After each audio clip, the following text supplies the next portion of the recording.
ശരിക്കും experience share ചെയ്യാൻ പറയുമ്പോൾ പോലും ആഹ് കുറച്ച് സൈലന്റ് ആയിട്ടുള്ള സ്റ്റേറ്റസ് ആണ് ഉള്ളിൽ ഫീൽ ചെയ്യുന്നത്. എന്ത് പറയണമെന്ന് പോലും തികച്ചും വാചാലമായ ഒരു സ്വഭാവം. എന്തിനും എടുത്ത് മറുപടി പറയുക, കുട്ടി കുട്ടി കാര്യങ്ങൾക്ക് വിഷമിക്കുക, അങ്ങനെയൊക്കെ ഉള്ള ഒരു നേച്ചർ എങ്ങനെ ഇങ്ങനെ മാറിയെന്ന് ശരിക്കും പറഞ്ഞാൽ ഭയങ്കര അതിശയോ. എങ്ങനെ മാറാൻ പറ്റിയെന്ന് അറിയില്ല. അതെല്ലാം സെൽഫ് എൻക്വയറി ആണ്, ഉറപ്പിച്ച് പറയാൻ പറ്റും. വീട്ടിലുള്ളവർക്കായാലും കൂടെ വർക്ക് ചെയ്യുന്നവർക്കായാലും ഒക്കെ ഇപ്പൊ ഒരു അത്ഭുതമാണ് എന്റെ പെരുമാറ്റം. എപ്പോഴും എന്ന് പറയുന്നില്ല, പക്ഷെ ഏറിയ സമയം അങ്ങനെയാ സർ. കൺസിസ്റ്റൻസി ഇല്ല, അതെന്റെ ഒരു നേച്ചറാ. കാരണം ഇപ്പൊ ചില കാര്യങ്ങളിൽ, മിക്കവാറുള്ള കാര്യങ്ങളിൽ അത് ഞാൻ ആഗ്രഹപ്പെട്ട് ചില കാര്യങ്ങളൊക്കെ തുടങ്ങും, പക്ഷെ പലതും പൂർത്തിയാക്കാൻ പറ്റാതെ പോകുന്ന ഒരു സിറ്റുവേഷൻ. പക്ഷേ അതെല്ലാം ബ്രേക്ക് ചെയ്തത് സെൽഫ് എൻക്വയറിയാ. അതിൽ മാത്രം കൺസിസ്റ്റൻസി. ഏഹ് അതെനിക്ക് ഇങ്ങനെ ഇല്ലാണ്ടിരിക്കാൻ പറ്റുന്നില്ല എന്നുള്ള ഒരു ഏഹ് പറ്റില്ല. ആ ഒരു സിറ്റുവേഷനാ. സെൽഫ് എൻക്വയറി ഇല്ലാതെ കടന്നു പോവാൻ ഒരു ദിവസം അങ്ങനെ പോയില്ല. അതെല്ലാം ശരിക്കും പറഞ്ഞ റിട്രീറ്റ് അറ്റൻഡ് ചെയ്തതിന് ശേഷാ. അതുവരെ ജേണി വിത്തിൻ സെഷൻസ് ഒക്കെ കുറച്ച് കേട്ടാലും വലിയ ഇൻട്രസ്റ്റ് അതിനോട് തോന്നിയിട്ടില്ല സർ.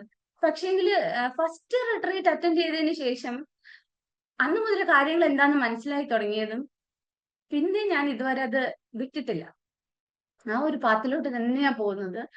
ആഹ് ആ ഒരു പാത്ത് ശരിക്കും പോകുമ്പോ നമ്മുടെ എക്സ്പീരിയൻസ് ഉള്ളിലാണ് കൂടുതലും നമുക്കത് ഫീൽ ചെയ്യുന്നത്. അപ്പൊ പുറത്തോട്ട് എത്രത്തോളം റിഫ്ലക്ട് ചെയ്യാൻ പറ്റുമെന്ന് ചോദിച്ചാൽ അത് അറിയുന്നില്ല.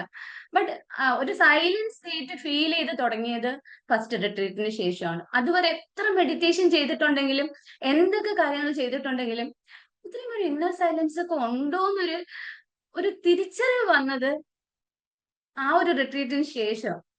അതുകൊണ്ടാ ഇപ്പോഴും ഒരു റിട്രീറ്റിന് പോലും മുടങ്ങാതെ വരണമെന്നുള്ളത് ഇത്രയും ഒരു വിളി ഉണ്ടായത്.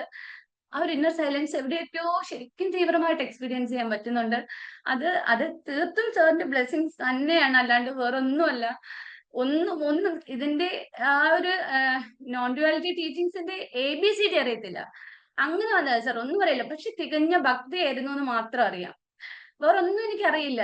ഇതെല്ലാം ഈ self journey within sessions attend ചെയ്യുമ്പോൾ പോലും അല്ല, ആ റിട്രീറ്റിൽ സാർ എടുത്തു തന്ന ക്ലാസ് അതെവിടെയോ ആഴത്തിൽ സ്ട്രൈക്ക് ചെയ്ത് അത് ഇതുവരെയും നഷ്ടപ്പെടാതെ മുന്നോട്ട് കൊണ്ടുപോകാൻ പറ്റുന്നുണ്ട്. അത് ലൈഫിൽ തരുന്ന ഒരു സമാധാനവും എന്തൊക്കെയോ ഗ്രോത്ത് സംഭവിക്കുന്നുണ്ട് പേഴ്സണൽ ലൈഫിലായാലും പ്രൊഫഷണൽ ലൈഫിലായാലും ഒക്കെ. അതൊന്നും അങ്ങനെ കാര്യമായിട്ടൊന്നും ബാധിക്കുന്നില്ല. ശരിക്കും പറഞ്ഞാൽ എത്രയോ നാളുകൊണ്ട് ആഗ്രഹിച്ചിരുന്ന കാര്യങ്ങളാ ഇപ്പൊ എല്ലാം നടന്നുകൊണ്ടിരിക്കുന്നത്. എന്തൊക്കെ കാര്യം നടന്നാലും അവിടെ നമ്മളിങ്ങനെ ഞാൻ അങ്ങനെ ഒരു എന്തോ അത്ഭുതം നടക്കുന്ന അങ്ങനത്തെ അതൊന്നുമില്ല. ഒരു ക്വയറ്റ് സ്റ്റേജിൽ പോവുക എന്നുള്ളതാ.